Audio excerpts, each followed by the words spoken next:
caleg DPR ini itu harus mampu, Pak, membangun semua komunikasi.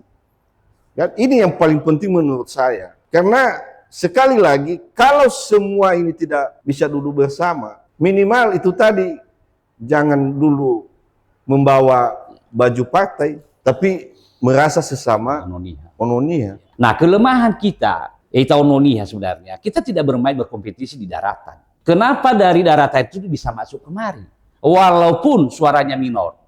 Rata-rata di sini dari daratan itu 10, 20 ribu, bahkan ada yang 30 ribu. Kan sebenarnya orang Nias ini kenapa memilih yang di luar sana, sedangkan dari tanah kelahirannya saja ada yang mewakili, tetapi kenapa dipilih yang lain? Tentu kan itu juga tidak terlepas dari edukasi politik.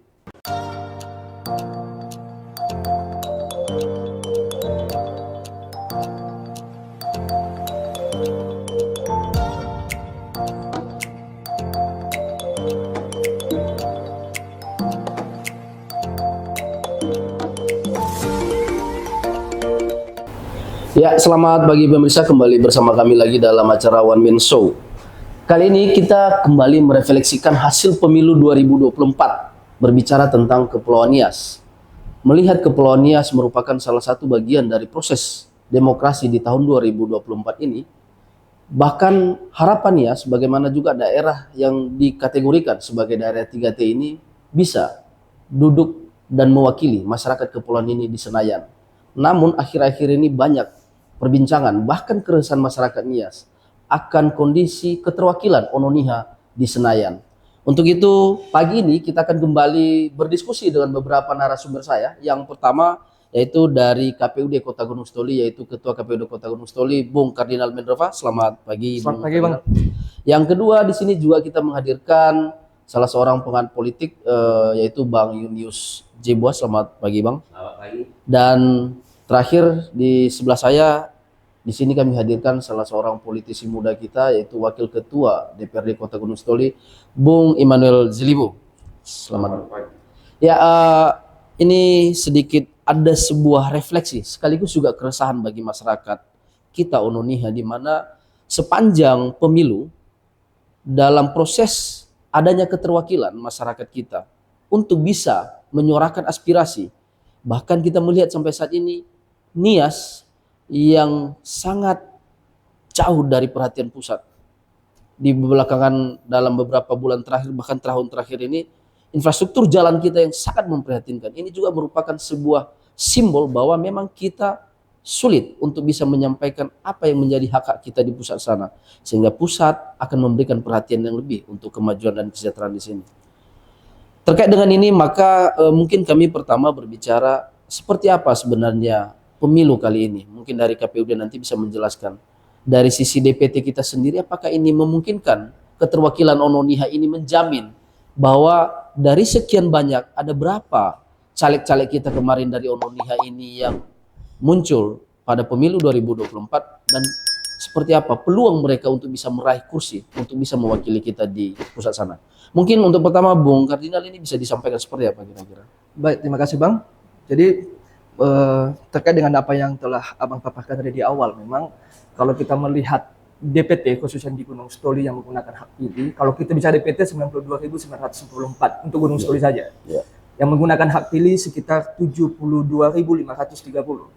Kalau kita bicara tentang peluang, dari hasil riset yang kami lihat berdasarkan data yang kami miliki, bahwa ada salah seorang caleg yang terpilih dari daratan dengan perolehan suara adalah 69.969, dan di bawah dia adalah Ononia dengan perolehan suara itu sekitar 60.886. Jadi kalau itu bicara tentang peluang untuk duduk sebenarnya sangat besar, karena jarak yang terpilih dengan yang tidak terpilih adalah sekitar 9 ribuan. Nah, itu kalau kita bicara data khusus untuk Gunung Sitoli saja, dengan pengguna hak pilih yang lebih dari 70.000 sebenarnya sudah bisa duduk. Kalau kita Bicara fokus 100%, artinya pemilih yang di Gunung Sitoli untuk satu caleg Ononia. Belum lagi dengan kabupaten-kabupaten lainnya. Contohnya ada di Nias Barat yang menggunakan hak pilih sekitar 40.000, kemudian Nias Barat 41.000, kemudian seperti Nias Utara 65.000 yang menggunakan hak pilih. Kemudian Nias Selatan yang basisnya, kalau bicara DPT tentu Nias Selatan DPT-nya 211.000. Tetapi yang menggunakan hak pilih adalah 163.542. Dari Nias Selatan saja sebenarnya kalau kita bicara yang menggunakan hak pilih, itu bisa duduk 2 orang. Tapi dengan apa ya? Dengan catatannya 100% itu artinya suara itu tidak keluar untuk caleg-caleg yang di luar Ononiha. Iya. Jadi untuk Nias Selatan saja sebenarnya bisa duduk 2 orang. Bukan bicara DPT tapi yang datang ke TPS. Kemudian untuk Nias itu kalau DPT 95.000 sekian, tetapi yang menggunakan hak pilih 66.846. Jadi kalau hitung-hitungannya sebenarnya Bang, untuk duduk di Senayan itu, katakanlah untuk duduk 70.000 saja. Sebenarnya sudah bisa duduk. ya. Ya, kita katakan seperti Nias Selatan sudah bisa duduk beberapa orang. Tapi kalau melihat peluang, karena kalau kita bicara peluang ini sekarang ya, bicara tentang probability berapa persen bisa duduk. Dengan sekitar DPT yang 500 ribuan untuk 4 kabupaten dan 1 kota, sebenarnya kalau kita melihat untuk pemilu 2024 ini ada 13 calon legislatif yang duduk. Bahkan dalam satu partai saja ada yang 3 orang untuk satu partai. Ada juga 2 orang dalam satu partai. Jadi memang itu tadi dengan sistem pemilu sekarang yang terbuka juga kita tidak bisa menghalangi caleg-caleg itu. Katakanlah untuk di Kepulauan Nias yang maju cukup 1 atau 2 orang saja. Karena memang nanti barangkali abang-abang senior juga bisa memaparkan bagaimana sistem pemilu kita yang membukakan peluang bagi semua kader-kader terbaik Ononiha ini untuk bisa mendaftar sebagai caleg. Iya, dari apa yang disampaikan saya melihat bahwa ini ketika caleg dari utusan Ononiha ini maju ke Senayan jumlahnya banyak juga tidak menjamin. Bahkan dari sebelumnya beberapa kali pemilu jumlah utusan kita juga mungkin 1-2 orang sulit untuk bisa masuk. Ini kan sebuah problem sebenarnya. Nah, mungkin dari kondisi yang ada saat ini di sini ada beberapa narasumber yang lain. Mungkin dari Bang Yunus ini sebagai pengamat politik. Apa yang menjadi persoalan bagi Ononiha ini sulit untuk bisa masuk ke Senayan? Atau mungkin bahasa sederhananya saat ini, Ononiha itu kenapa sulit untuk memilih Ononiha, Bang? Dari pengamatan Abang kira-kira seperti apa? Baik, terima kasih. Tadi telah disampaikan oleh dari komisioner ya. Kita ini DPT-nya 560 ya, kurang lebih. Ya. Kepulauan ya, secara Kepulauan. Ya. Jadi mesti dulu kita dudukkan dulu 560. Yang artinya sebenarnya bisa 3 kursi ya, 3 kursi dapat. Nah, persoalannya ini sekarang kalau dia di DPR kabupaten kota, angka partisipasi masyarakat itu 70%. Ini fakta lapangan, karena kita mengamati di lapangan. 70% dari 560. Kalau dia DPR provinsi, dia 40%. Kalau dia di DPR RI, 30%. Itu partisipasi masyarakat. Yang artinya masyarakat itu kurang menggunakan hak pilihnya pada saat hari H, pada saat pencoblosan. Itu fakta lapangan. Nah, saya bukan juga menjudge daripada penyelenggara. Aturan regulasinya sudah cukup jelas. Bahwasanya rekapitulasi atau namanya itu pembacaan pada hari H, bahwasanya pertama dulu yang dibacakan itu Pilpres, DPD, DPR RI, provinsi, baru kabupaten kota. Ini dibalik-balik. Ini fakta lapangan loh. Duluan dulu presiden, DPD, baru kabupaten kota. Baru provinsi, baru DPR RI. Ini kan sudah sampai malam, tengah malam. Dan faktanya di lapangan. Setelah kita amati, C hasil itu semua rata-rata tidak ditandatangani. Nah, jadi pertanyaan ini, ada apa? Berarti Abang maksud ini ada peluang kecurangan atau apapun Ya, di sana. jelas. Sehingga unsur keterwakilan tadi sebenarnya itu akan menjadi jelas. Oke. Karena kenapa? Saya kenapa mengamati itu C hasilnya itu nggak ditandatangani. Ini khusus yang konteksnya untuk DPR RI. DPR ya? RI. DPR RI. Karena hanya plano yang ditandatangani, dibacakan, berita acaranya tidak. Dan itu polemik daripada rekapitulasi. Secara apa? Ini sah. Karena penyelenggara sudah menandatangani, mulai dari tingkat KPPS. Nah, peluang-peluang itu pasti. Kita bukan menjudge daripada penyelenggara. Nah, jadi maksud abang ini bahwa sampai saat ini masyarakat di situ sebenarnya adalah persoalan bagaimana kedekatan kepentingan mereka terhadap untuk DPR RI pusat ini dengan yang DPRD kabupaten kota ini yang sangat Ya, timpang. Kemudian betul, ini betul. tidak merupakan sesuatu yang sangat penting bagi mereka. Betul. Karena kenapa? Kadang-kadang masyarakat kita ini persoalan lagi kepada sosialisasi. Itu DPR RI ya udah. Yang penting bagi kami DPR kabupaten kota itu yang menyalurkan aspirasi kami. Nah, ini secara global bagi kita sebenarnya kepentingan Kepulauan Nias. Siapa wakil kita di sana? Nah, ini kita mesti bagi dulu kan. Ini secara isme. Isme dulu kita ini ya. Isme bahwasanya kita punya kepentingan di Kepulauan Nias. Secara politik tidak bisa. Karena kenapa? Partai politik memberikan kadernya yang terbaik di setiap partai politik. Karena suara itu suara partai, bukan suara orang. Kan itu sebenarnya. Kan? Nah, ini mesti dipilah dulu kan. Bagi kita secara apa? Secara Kepulauan Nias ya. Tapi secara politik tidak bisa. Karena partai politik memberikan atau memberikan kadernya untuk menjadi caleg itu ya memang peringkingan pakai nomor urut. Nah, ini kajian daripada seluruh partai politik. Dia kapasitasnya, kapabilitasnya, dan yang terakhir isi tasnya dulu. Berapa isi tasnya dulu kan? Dan itu fakta di lapangan. Isi tasnya dulu yang diapa. Jangan kita istilahnya bercerita kalau hanya sebagai apa ya, kita mengamati ya, kalau hanya sekedar aja penggembira lah, atau hanya sekedar pendulang suara, nggak usahlah masuk. Artinya ini pengalaman abang ya? Ini pengalaman, fakta di lapangan. Mungkin kalau bisa abang sedikit gambarkan itu nominal-nominal itu untuk bisa menjadi wakil rakyat fakta itu. lapangan kalau nggak ada 30 ke 40. Wah, itu kos yang luar biasa ya. Wah, ini menarik. Mungkin Pak Wakil Ketua DPRD juga ini politisi muda ini. Bagaimana Anda menyikapi apa yang disampaikan oleh Bang Yunis tadi bahwa banyak persoalan keterwakilan kita tadi mulai dari persoalan rendahnya pengetahuan masyarakat terhadap kepentingan untuk keterwakilan kita di Ononiha di Senayan, ada juga persoalan kecurangan-kecurangan, praktek kecurangan yang terjadi ketika bagaimana hak-hak orang Nias itu ketika dalam hasil-hasil C1 tadi.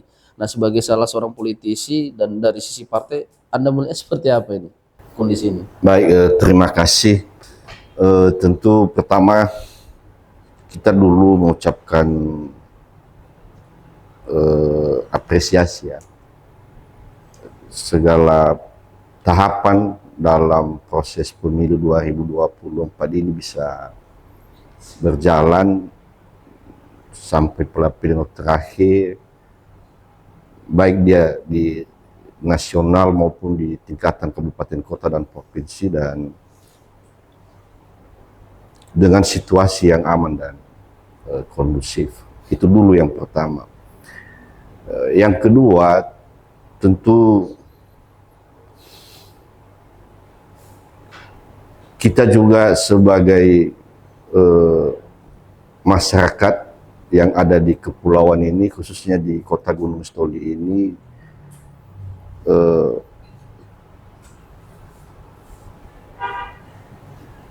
kita bilang kita sedih, ya boleh juga, ya kita juga harus lapang dada, ya itulah kenyataan.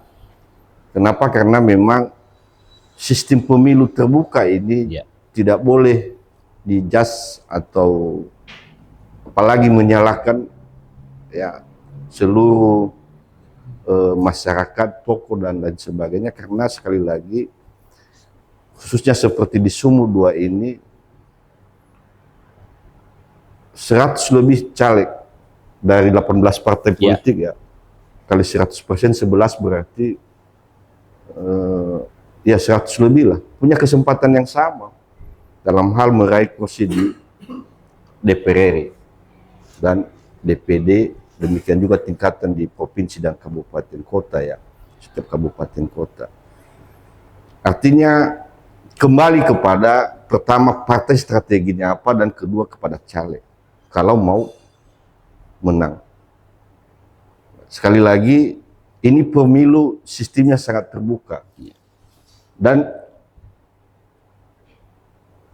itu tadi persoalan strategi itu harus betul-betul diperhitungkan oleh setiap caleg ya, termasuk dulu partai pertama dan kedua calegnya.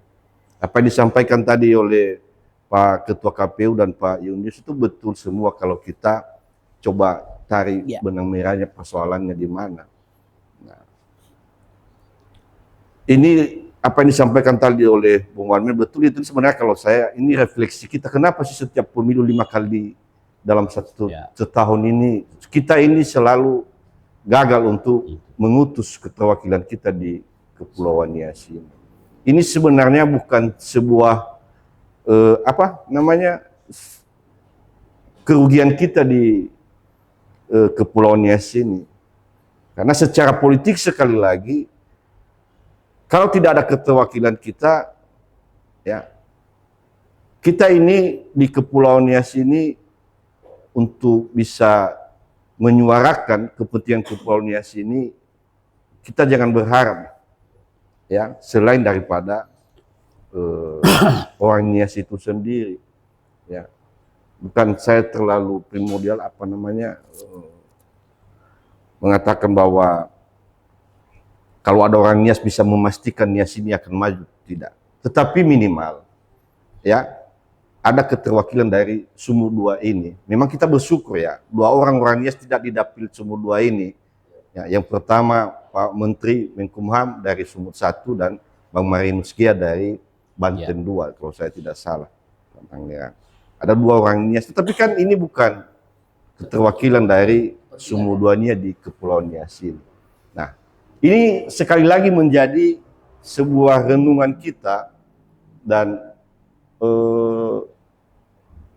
perlu sekali lagi harus dilakukan kerja-kerja nyata, apalagi para politisi-politisi, partai-partai dan yang memang sekali lagi punya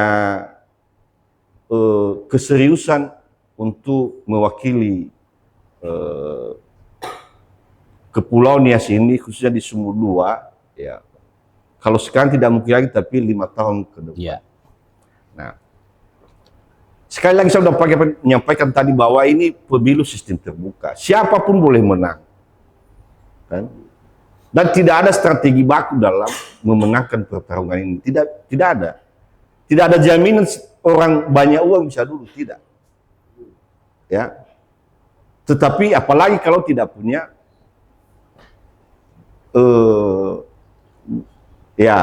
kos politik. Kos politik. Ya. Itu juga mustahil. Apalagi kalau kita bicara DPR, bayangkan 19 kabupaten kota. Ya.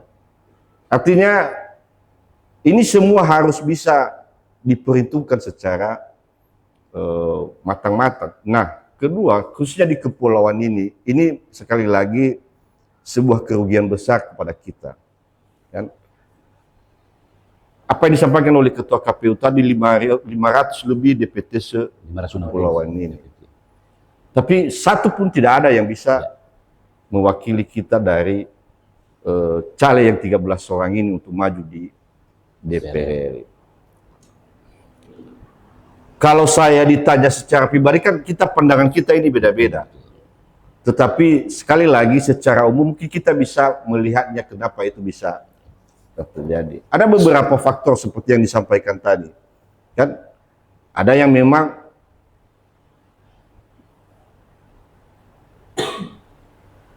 semangat dari awal ya masuk caleg, tiba-tiba ada proses selanjutnya mengambil posisi safety player. Diam. Kedua itu tadi persoalan satu partai kan ada beberapa caleg yang muncul. Ini juga menjadi. Nah, yang ketiga itu tadi hanya hebohnya di baliho, kalau saya lihat ya. Tapi ke akar rumput untuk bisa memberikan pemahaman kepada masyarakat, ini juga saya lihat kurang. Nah, makanya saya bilang tadi, ini semua sebenarnya harus pengalaman saya, sekalipun saya politisi lokal, ya puji Tuhan, saya sudah memang ketua, ini sudah keempat, tapi saya melihatnya seperti begitu, artinya memang beda ya, tapi minimal ada kesamaan lah, artinya pola yang permainan harus dilakukan, maunya juga DPR ini seperti itulah ya. Sekalipun sekali lagi saya bilang tadi, ini kita kota contoh, seperti saya hanya 2 dapil, tetapi bagaimana bisa ya minimal meyakinkan masyarakat bisa turun bahwa saya serius, bukan main-main untuk jadi caleg ini. Ya. Sehingga sekali lagi pemahaman kepada masyarakat bahwa memang pentingnya kita punya keterwakilan di Kota Gunung Stoli, demikian kita ambil contoh di DPR ini. Ini harus, Bos. Ya, ini harus. Sekali lagi, kalau itu tidak ada keseriusan sering turun, ini pengalaman saya, susah. Apalagi kalau bicara DPR, puluhan ribu baru bisa. Nah, yang ketiga, seterusnya ini juga, ini kadang tantangan ya. Di setiap partai itu juga yang mau jadi caleg sebenarnya dia juga harus hitung itu, peluang itu. Kan? Kecuali kita sudah hebat sekali kalau saya lihat, tiba-tiba pendatang baru menantang incumbent dalam satu partai itu kan luar biasa lah. Kalau ada yang betul-betul mampu untuk bisa bersaing menang di DPR. Tapi itu harus hampir kita pastikan kan pertarungan di internal ini agak peluang akan tipis ketika ada beberapa petahana incumbent yang memang masih ada. Nah, itu yang harus dipertimbangkan kalau menurut saya. Nah, seterusnya itu tadi kita kembali ya apa yang memang menjadi saran ke depan menurut saya, yaitu tadi kalau bisa seluruh bisa duduk bersama, kita diskusikan, dan setiap caleg yang maju menyatakan betul-betul serius, ya ayo. Ini kan menarik ya, artinya dari beberapa yang sudah disampaikan, di sisi lain bahwa ada peluang terkait dengan jumlah DPT, bahkan sampai 3 kursi kalau melihat dari DPT. Kedua, ada yang berbicara persoalan partai politik, bahwa partai politik dengan pola yang terbuka seperti ini, partai politik juga berkesempatan bagaimana meraih. Di sisi lain, Ketua menyampaikan tadi, kita ironis bahwa Nias itu mau tidak mau wajib harus ada keterwakilan di sana. Ini salah benar karena kita bicara persoalan hak kita, bagaimana aspirasi. Nah, pertanyaan saya sekarang, mana yang lebih penting terhadap kepentingan politik atau kepentingan Pulau Nias? Ini ada partai politik, ada pengamat, ada KPU. Jadi saya tambahkan Bung Wamen. Pertama, memang ini yang menjadi tantangan kita. Kan ini ego partai. Apapun ceritanya, saya pengurus partai di tingkatan kabupaten kota, ya ada tanggung jawab untuk memenangkan partai saya, apapun itu. Demikian juga partai yang lain, sekalipun bukan caleg dari Kepulauan Nias, contoh berasal dari, nggak bisa. Karena itu tadi seperti yang disampaikan kan, berapa suara partai? Kan? Kadang kalau ini tidak linear kan, ini menjadi persoalan juga apa kepada pengurus partai. Nah, ini yang menjadi persoalan. Ini kan? Kepentingan partai dulu atau kepentingan Kepulauan Nias dulu? Masa kamu bisa dapat contohnya 3.000, di provinsi hanya 1.000, di pusat sama sekali hanya 100. Ini kan, ini juga menjadi persoalan. Nah, makanya saya bilang tadi, ya beberapa strategi bisa dilakukan sebenarnya kan. Pola-polanya yang harus bisa dilakukan. Tapi apa ini bisa terjadi? Ya walau alam. Sekali lagi karena itu tadi, kalau hitung-hitungan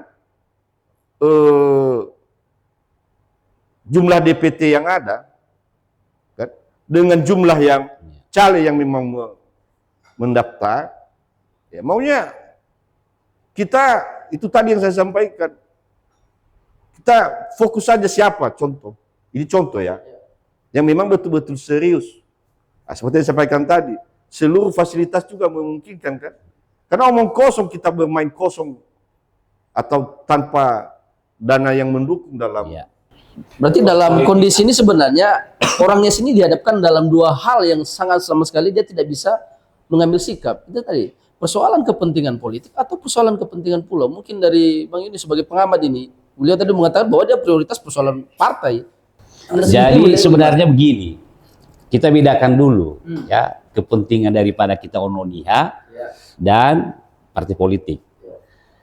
Partai politik itu artinya memang itu dia semua. Caleg-caleg ini kan masuk disalurkan ke partai politik. Mau siapapun dia. Itu penyalurannya itu. Jadi mesti dipilah karena secara pandangan kacamatanya semua ini harus melalui partai politik. Secara Ononiha iya benar. Nah, ini apa memang orang-orang yang ditempatkan di sana memang punya kapabilitas. Nah, kadang yang terjadi di lapangan ini internal. Berarti ini semakin meluas lagi. Ya. Artinya bahwa tadi bicara persoalan kepulauan beda, bicara kepentingan partai beda. Nah ini semakin ribet malahan. Betul. Nah, yang persoalan sebenarnya kompetisi paling apa itu internal partai. Tadi kita sama-sama, oke? Sampai pada hari H, dia tengok peluangnya kurang, dia mundur. Di situ kelemahannya. Tapi Ya. persoalannya gini Bang, artinya kalau itu berbicara kita 1-2 orang, ini berbicara persoalan ada 13 caleg kita, satu pun tak lolos. Berbicara persoalan DPT, bahkan bisa menundukkan 3 orang. Yang menjadi pertanyaan, kenapa itu tidak terjawab? Kepentingan mana sekarang yang diutamakan? Kepentingan partai kah atau kepentingan kepulauannya sini?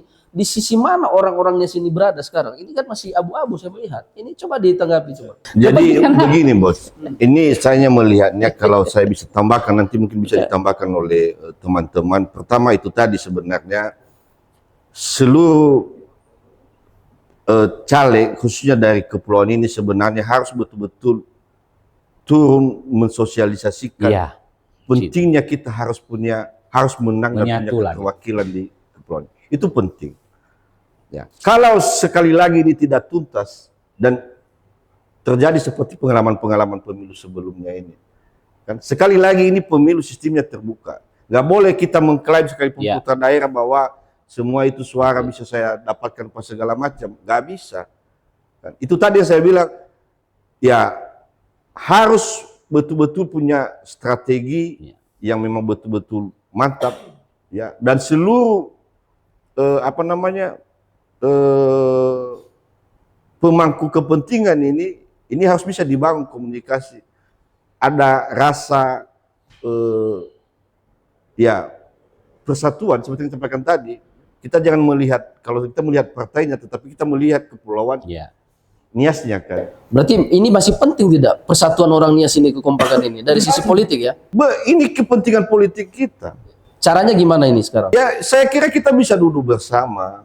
Tapi ini kan mohon maaf, ini tidak pernah dilakukan. Di situ. Kan? Tidak pernah dilakukan. Memang saya sampaikan kemarin ada beberapa teman-teman yang menjadi caleg di saya bilang, mungkin kalau terbuka saya nggak bisa. Tetapi kalau kita diskusi di tempat-tempat yang memang tidak ramil, ya silakan. Bicara etika politik lah situ. Ini saya pengurus partai Pak. Kan? Kalau kamu undang saya terbuka, seluruh orang mata melihat di situ, saya juga pasti akan tidak berani Pak. Nah berarti intinya sampai saat ini caleg sendiri, bahkan pemerintah juga dan masyarakat juga saat ini sebenarnya tidak ada kecocokan sebenarnya. Dari sisi yang disampaikan tadi saya melihat ini perlu duduk bersama. Nah siapa yang bertanggung jawab agar itu terjadi sebenarnya? Ya siapa yang mau jadi caleg yang berkeinginan untuk caleg DPR ini itu harus mampu Pak membangun semua komunikasi. Kan ini yang paling penting menurut saya. Kan? Karena sekali lagi kalau semua ini tidak bisa duduk bersama, minimal itu tadi, jangan dulu membawa baju partai, tapi merasa sesama ononia.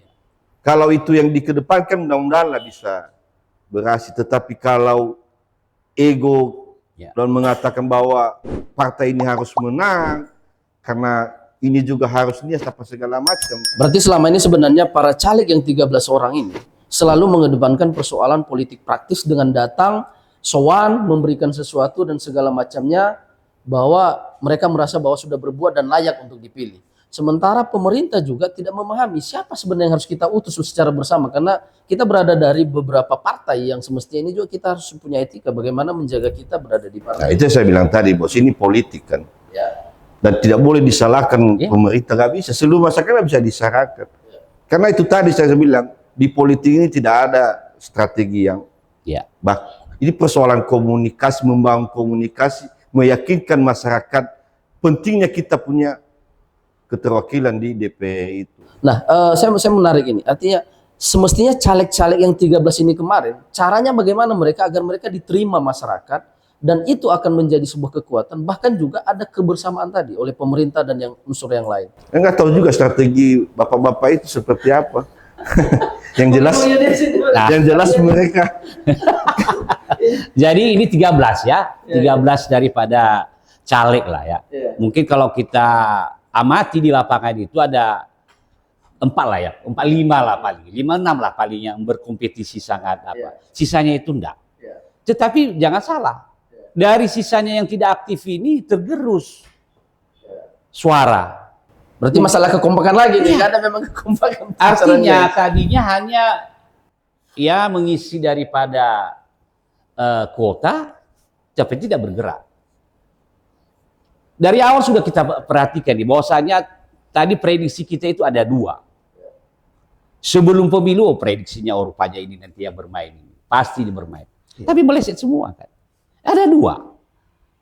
Karena bagaimanapun kan pola pemetaan politik ini udah cukup jelas. Nah, kelemahan kita Nonia sebenarnya, kita tidak berkompetisi di daratan. Kenapa dari daratan itu bisa masuk kemari? Walaupun suaranya minor. Rata-rata di sini dari daratan itu 10, 20 ribu, bahkan ada yang 30 ribu. Kalau kita coba jumlahkan dia, mungkin 100, 150 ribu suara loh. Dari jumlah dari daratan ini yang masuk kemari. Nah, kita kenapa tidak ke daratan? Mungkin ada beberapa caleg kita yang bermain di sana, berkompetisi di sana. Ada 2-3 orang. Tapi hasilnya tidak signifikan. Itu persoalannya. Itu persoalannya. Ya, mungkin Bung Kardinal ini bisa memberikan pandangan ini. Tadi ada beberapa yang menarik persoalan bahwa ada peluang awalnya itu ada 2 orang yang bisa mewakili kita di sana. Mungkin nanti bisa disampaikan hasil perolehan yang kemungkinan akan menuju ke sana, dan pandangannya bagaimana terhadap kepentingan politik dan kepentingan isu kepulauan dari sisi Anda. Ya, kalau bicara tentang preferensi politik, barangkali tidak kapasitas saya untuk mengkomentari itu. Ya. Barangkali ada Bang Senior nanti yang mengkomentari itu.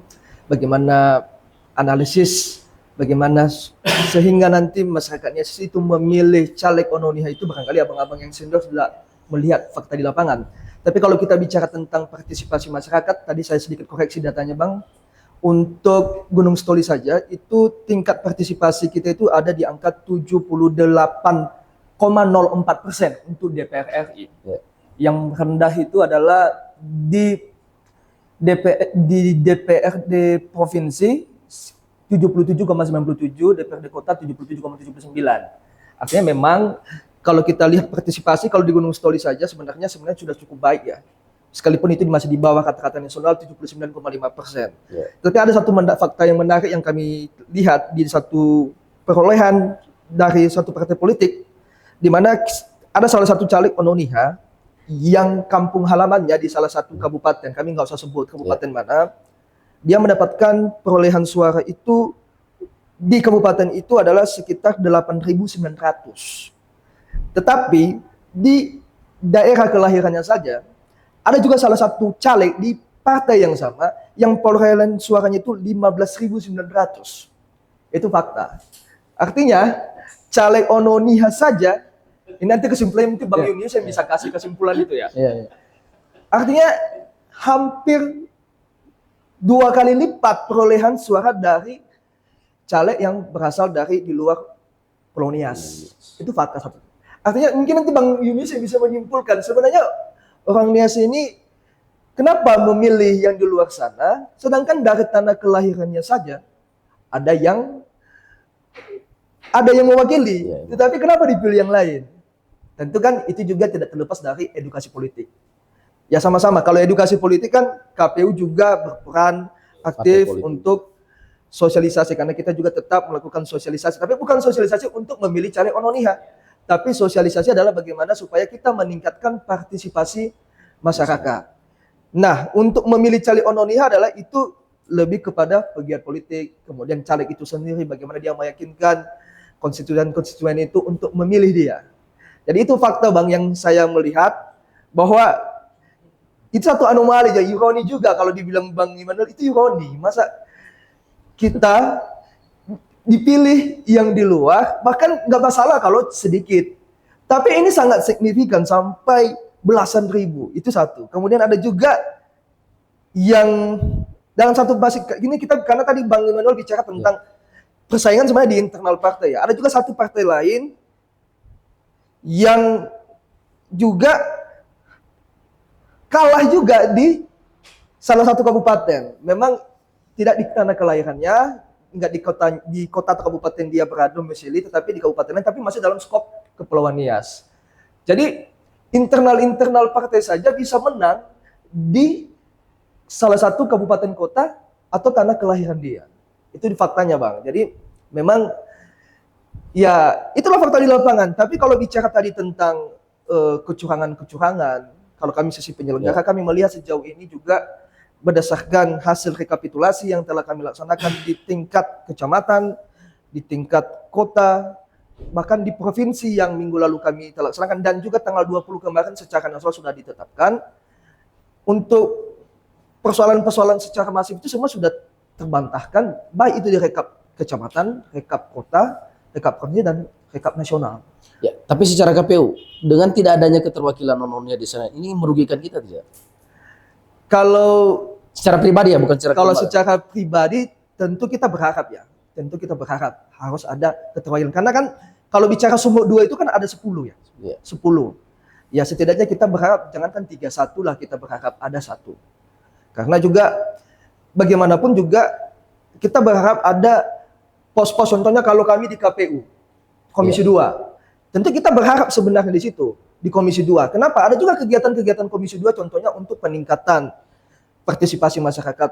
Karena kemarin itu juga untuk yang melaksanakan peningkatan partisipasi masyarakat, nah Komisi 2 juga ada turun ke Sumatera Utara di Gunung Stoli. Tapi yang melaksanakannya kan bukan dari Ononiha, tapi kan dari Komisi 2. Oke. Jadi itu salah satunya. Oke, menarik. Artinya sebelum kita mengakhiri diskusi ini, saya ingin narasumber saya memberikan sebuah closing statement. Bagaimana caranya agar keterwakilan Ononiha ini tidak lagi terulang, bahwa kita sama sekali tidak dapat untuk mewakili Ononiha di Senayan sana dengan jumlah DPT kita dan dengan segala polemik persoalan tadi bahwa kita bisa dibeli tapi kita tidak bisa membeli dari luar. Ini kan sebuah ironi yang luar biasa terhadap kita. Mungkin dimulai dari Pak Wakil Ketua DPRD Kota Gunung Stoli. Caranya bagaimana, statement terakhir? Oh, statement terakhir. Baik, terima kasih. Bagi saya ya, bagi yang punya cita-cita ya, mulailah dari sekarang bekerja. Ya, turun dan bangun komunikasi kepada seluruh elemen masyarakat dan disiapkan siap-siap untuk menghadapi pertarungan, itu saja. Apa yang disampaikan oleh teman-teman tadi saya sepakat, artinya juga kalau ada jaringan contohnya di daratan ya seperti orang itu bisa masuk ke kita ya pasti bisa berhasil ya. Itu juga harus karena sekali lagi dari wilayah kita yang hanya 4 kabupaten 1 kota, sementara di daratan 14 kabupaten kota, ini tantangan berat Pak. Betul. Ya, tidak gampang. Ya mohon maaf dengan proses yang terjadi. Saya terima kasih seperti disampaikan oleh Ketua KPU tadi bahwa mungkin tidak sempurna, tetapi ya itulah realita Betul. politik kan. Ya hasilnya menang ya selesai, tidak ada once more. Makanya jangan pernah tanggung untuk bertarung. Kalau bertarung ya harus bisa jadi pemenang. Perlunya tidak kekompakan orang NIAS ke depan ini. Harus, Harus, bukan wajib. hanya persoalan pemilu, tapi ini persoalan membangun Kepulauan Nias ini kita harus bersatu. Itu yang paling penting, dan sekali lagi mari bersama-sama memberikan pemahaman politik terhadap pentingnya kepada masyarakat bahwa kerugian kita ketika tidak ada keterwakilan kita, apapun itu, ya. Lawa bakal dan lehadei sendoros dengan soono lesangihau setengah. Nah itu aja, ada filosofi kita orang Nias, itu harus kita bersatu, tidak bisa. Kalau kita seperti begini saja, sampai kapanpun kita tetap pada posisi kemajuan seperti begini. Nah, itu saja dari saya. Mungkin langsung Bang Inis. Saya rasa dengan pemerintahan baru ini, ya mudah-mudahan lah pemekaran daripada provinsi ini bisa terwujudkan. Sehingga kita punya otonomi tersendiri.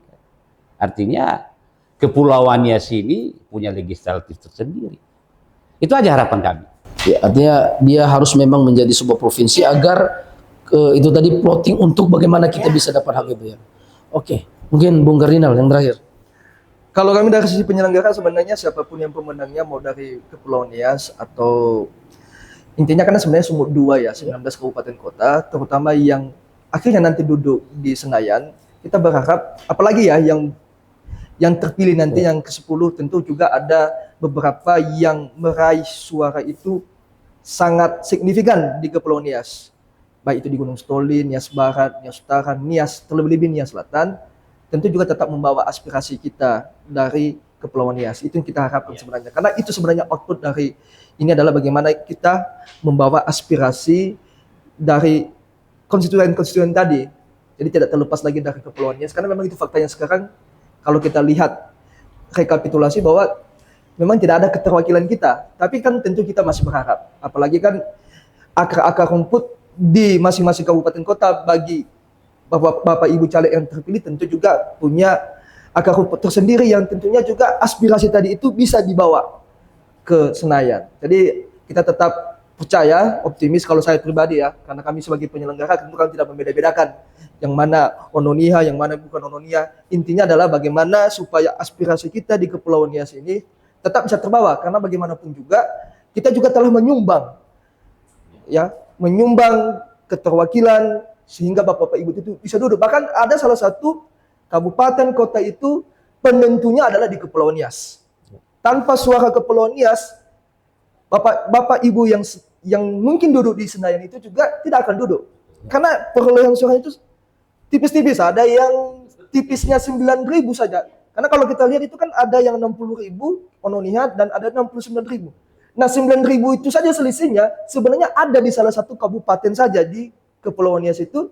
Dan apabila itu tidak ada sebenarnya mungkin beliau tersebut juga tidak akan duduk di Senayan. Jadi kami closing statement kami dari saya pribadi bukan atas nama KPU, tentu kita berharap aspirasi kita bisa tetap disuarakan di Senayan.